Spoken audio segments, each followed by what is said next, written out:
Media വണ്ണിൽ മാത്രമായി നിങ്ങൾക്ക് കാണാൻ കഴിയുന്ന ദൃശ്യങ്ങളാണിത്. ആ സ്പാർക്കുണ്ടായ അല്ലെങ്കിൽ തീപിടുത്തത്തിന് കാരണമായ സ്പാർക്കുണ്ടായ ആ ഉപകരണത്തിൽ നിന്നുള്ള അതിൻ്റെ ദൃശ്യങ്ങളാണ് ഇപ്പോൾ കാണുന്നത്. അതിന് തൊട്ടു പിന്നാലെയാണ് ഈ സംഭവം ഉണ്ടായിരിക്കുന്നത്. ആ കാണുന്ന രോഗികളെ, അവിടെ ഉണ്ടായിരുന്ന രോഗികളെ മറ്റും നീക്കുന്ന ദൃശ്യങ്ങൾ കൂടി ഇപ്പോൾ പ്രേക്ഷകർക്ക് കാണാൻ കഴിയും. എന്തായാലും തിരുവനന്തപുരം മെഡിക്കൽ കോളേജ് എന്ന് പറയുന്നത് അങ്ങേയറ്റം പ്രധാനമായ ഒരു ആരോഗ്യ സ്ഥാപനമാണ്. കേരളത്തെ സംബന്ധിച്ചിടത്തോളം ഏറ്റവും പ്രധാനപ്പെട്ടത് അവിടെയാണ്. പൊതുജനാരോഗ്യത്തിൻ്റെ ഒരു തലസ്ഥാന കേന്ദ്രം എന്ന് വേണമെങ്കിൽ നമുക്ക് വിളിക്കാവുന്ന സ്ഥലത്താണ്. അവിടെ ഒരു മൾട്ടി സ്പെഷ്യാലിറ്റി ബ്ലോക്കിലാണ് ഇത് ഉണ്ടായിരിക്കുന്നത്. അവിടെ വെന്റിലേറ്ററിനകത്ത് ഒരു വെന്റിലേറ്റർ നകത്തുണ്ടായ സ്പാർക്കാണ്. അത് ഷോർട്ട് സർക്യൂട്ട് ആണ് എന്നാണ് നേരത്തെ നമ്മളോട് സംസാരിച്ച ഫയർഫോഴ്സ് ഉദ്യോഗസ്ഥൻ പറഞ്ഞത്. അതുകൊണ്ട് തന്നെ അത് ഷോർട്ട് സർക്യൂട്ട് ആണ് എന്ന കാര്യത്തിൽ നമുക്ക് ഉറപ്പിക്കാൻ കഴിഞ്ഞു. പക്ഷെ അതെങ്ങനെ ഉണ്ടായി എന്നുള്ള വളരെ വളരെ വളരെ പ്രധാനപ്പെട്ട ചോദ്യത്തിന് ഉത്തരം ലഭിക്കേണ്ടതുണ്ട്. യെസ്, ഏറ്റവും പുതിയ വിഷ്വൽസ് ആണ് നമ്മൾ കണ്ടുകൊണ്ടിരിക്കുന്നത്. ഇപ്പോൾ സ്വാഭാവികമായും ICUവിന്റെ സൈഡിലൊക്കെ ഒരു നമ്മൾ വിരി എന്നൊക്കെ പറയുന്നത് പോലെ തൂക്കിയിടാറുണ്ട്. അതാണ് കത്തിപ്പടർന്ന രീതിയിൽ നമ്മൾ കാണുന്നത്. ഒരു പക്ഷേ ഒരു വലിയ തീപിടുത്തത്തിലേക്ക് അത് പോകുമായിരുന്നു. അത് പെട്ടെന്ന് തടയാൻ കഴിഞ്ഞു എന്നുള്ളത് അങ്ങേയറ്റം ആശ്വാസകരമാണ്. വിജിൻ, കേൾക്കാമോ വിജിൻ?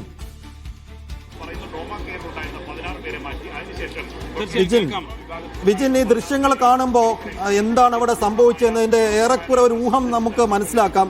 അപ്പോൾ ഇതൊരു വലിയ തീപിടുത്തത്തിലേക്ക് പോകാതെ, എന്ന് വെച്ചാൽ വലിയൊരു അപകടത്തിലേക്ക് പോകാതെ വേഗത്തിൽ നിയന്ത്രണ വിധേയമാക്കാൻ കഴിഞ്ഞത് അങ്ങേയറ്റം ആശ്വാസകരമാണ് വിജിൻ. അപ്പോൾ നേരത്തെ വിജിൻ വിശദീകരിച്ച് തന്നെയായിരിക്കും, എങ്കിൽ കൂടിയും വളരെ വേഗത്തിൽ എങ്ങനെയാണ് ഈ രക്ഷാപ്രവർത്തനം, എന്ന് വെച്ചാൽ ഇത് പടർന്നു പോകാതെ പെട്ടെന്ന് അണയ്ക്കാനുള്ള നടപടികൾ എങ്ങനെയാണ് അവിടെ എടുത്തത്?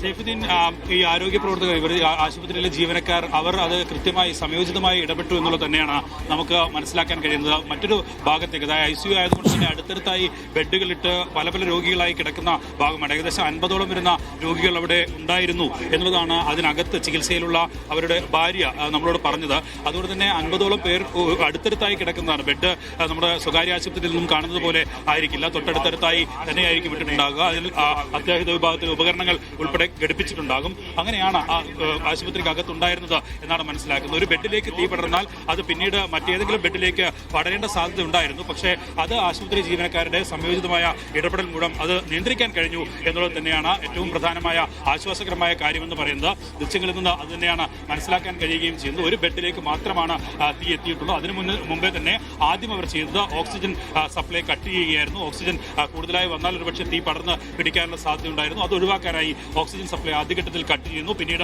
ആ ബെഡ് പൂർണ്ണമായും മാറ്റുന്നു. ആ രോഗികളെ പൂർണ്ണമായും മറ്റൊരു ബ്ലോക്കിലേക്ക് മാറ്റുന്നു.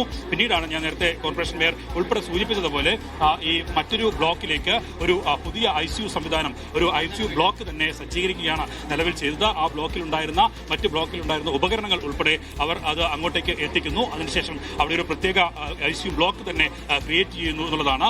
അതുകൊണ്ട് തന്നെ ആ രോഗികളെ പൂർണ്ണമായും ആ ഭാഗങ്ങളിലേക്ക് മാറ്റാൻ കഴിഞ്ഞു, മറ്റ് ബ്ലോക്കുകളിലേക്ക് മാറ്റാൻ കഴിഞ്ഞു. അങ്ങനെ ആ ഒരു ബ്ലോക്കിൽ ഉണ്ടായിരുന്ന തീപിടുത്തം നടന്ന ആ ബ്ലോക്കിൽ ഉണ്ടായിരുന്ന മുഴുവൻ രോഗികളെയും ആദ്യഘട്ടത്തിൽ തന്നെ മാറ്റുന്നു. മറ്റേതെങ്കിലും തരത്തിൽ പടർന്നു പിടിക്കാനോ അല്ലെങ്കിൽ ഈ ഷോർട്ട് സർക്യൂട്ട് മറ്റേതെങ്കിലും ഭാഗത്തേക്ക് ഉണ്ടാകാനുള്ള സാധ്യതയും പൂർണ്ണമായും അടക്കുകയായിരുന്നു ആദ്യം തന്നെ ആശുപത്രി ജീവനക്കാർ ചെയ്തത്. എന്തായാലും ആശുപത്രി അധികൃതരുടെ സംയോജിതമായ ഇടപെടൽ വലിയ തരത്തിലുള്ളൊരു ആശ്വാസകരമായ നിലയിൽ കാര്യങ്ങൾ പൂർണ്ണമായും അവസാനിപ്പിക്കാൻ കഴിഞ്ഞു എന്നുള്ളത് തന്നെയാണ്. അതിനപ്പുറത്തേക്ക് മറ്റേതെങ്കിലും ഒരു അപകടത്തിലേക്ക് കാര്യങ്ങൾ പോകാതെ സംരക്ഷിച്ചത് ആശുപത്രി ജീവനക്കാരുടെയും ഒപ്പം തന്നെ മറ്റു ആളുകളുടെയും ഒക്കെ കൂട്ടായ പരിശ്രമത്തിന്റെ കൂടി ഭാഗമാണ്.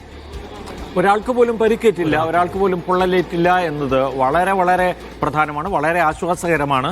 പക്ഷെ അതേസമയം തന്നെ അവിടെ എങ്ങനെ ഏറ്റവും അധികം സുരക്ഷ ആവശ്യമുള്ള, ഏറ്റവും അധികം കരുതൽ ആവശ്യമുള്ള ഒരു സർജിക്കൽ ICUവിനകത്ത്, ഒരു വെന്റിലേറ്ററിനകത്ത് തീപിടുത്തം ഉണ്ടാവുക എന്ന് പറയുന്നത് നമുക്ക് സങ്കല്പിക്കാൻ പോലും കഴിയുന്ന ഒരു കാര്യമല്ല.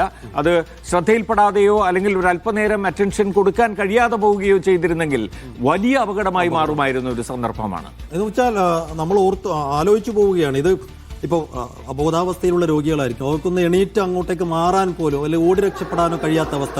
ഇവരെ സ്വയം രക്ഷപ്പെടാൻ എന്തായാലും അതിനകത്തുള്ള നഴ്സുമാർക്കോ ഡോക്ടർമാർക്കോ ആവില്ല. അപ്പൊ ഇവരെ രക്ഷപ്പെടുത്തണോ, അവർക്ക് രക്ഷപ്പെടണോ, അങ്ങനെ വലിയൊരു പാനിക് സിറ്റുവേഷൻ ഒക്കെ അവിടെ ഉണ്ടാവുമായിരുന്നു. പക്ഷെ അതൊന്നും ഇല്ലാതെ സാധാരണ ഒരു കെട്ടിടത്തിന് തീ പിടിക്കുന്ന പോലെ അല്ല ഇത്. പുറമെ നിന്ന് അല്ലെങ്കിൽ അങ്ങനെ വന്നൊരു തീയല്ല, അതിനകത്ത് തന്നെ right in the middle of ഈ ICU-നകത്ത് തീപിടുത്തം ഉണ്ടാകുന്നു എന്ന് പറയുന്നത് വളരെ നമ്മൾ അങ്ങനെ സമാനമായ അപകടങ്ങളൊന്നും കേട്ടിട്ടില്ലല്ലോ സാർ. ഇങ്ങനെ ഈ വെന്റിലേറ്ററിൽ മറ്റേ എന്താണ് സ്പാർക്ക് ഉണ്ടാവുക, അങ്ങനെ തീപിടുത്തം, അങ്ങനെ നമ്മൾ അതെങ്ങനെ കേട്ടിട്ടില്ല. ഉണ്ടാകുന്നു എന്നുള്ളത് വളരെ പ്രധാനപ്പെട്ട ചോദ്യമാണ്. അത് അന്വേഷണത്തിലൂടെ തിരിച്ചറിഞ്ഞേ മതിയാവൂ. കാരണം ഇനിയും ഇതുപോലെ അങ്ങേയറ്റം വളരെ സങ്കീർണമായ ഉപകരണങ്ങൾ ഘടിപ്പിച്ചിരിക്കുന്ന യൂണിറ്റുകളാണിതെല്ലാം. അവിടെ ഏതെങ്കിലും തരത്തിൽ സമാനമായ ഒരു അപകടത്തിന് സാധ്യതയില്ലാത്ത വിധം അത് അടയ്ക്കേണ്ടതുണ്ട്. അതെല്ലാം ഒഴിവാക്കേണ്ടതുണ്ട്. അതിന് വേണ്ടുന്ന നടപടികളിലേക്ക് അടിയന്തരമായി മെഡിക്കൽ കോളേജ് അധികൃതർ കടക്കുമെന്ന് നമുക്ക് പ്രതീക്ഷിക്കേണ്ടതുണ്ട്. യെസ്, വലിയ ശ്രദ്ധയും ജാഗ്രതയും വേണ്ട ഒരു ഏരിയ തന്നെയായിരുന്നു. പക്ഷെ അവിടെയാണ് ഈ അപകടം ഉണ്ടായിരിക്കുന്നത്. ഇപ്പോൾ വലിയ ആശ്വാസം, കാര്യമായ അപകടം ആർക്കും, അപ്പോൾ രോഗികൾക്കോ അവിടുത്തെ ജീവനക്കാർക്കോ ആർക്കും ഒരു പരിക്കോ നേരിയൊരു പൊള്ളൽ പോലും ഏറ്റിട്ടില്ല. അതാണ് ഈ മണിക്കൂറിലെ ആശ്വാസം. ആശ്വാസം തീർച്ചയായും.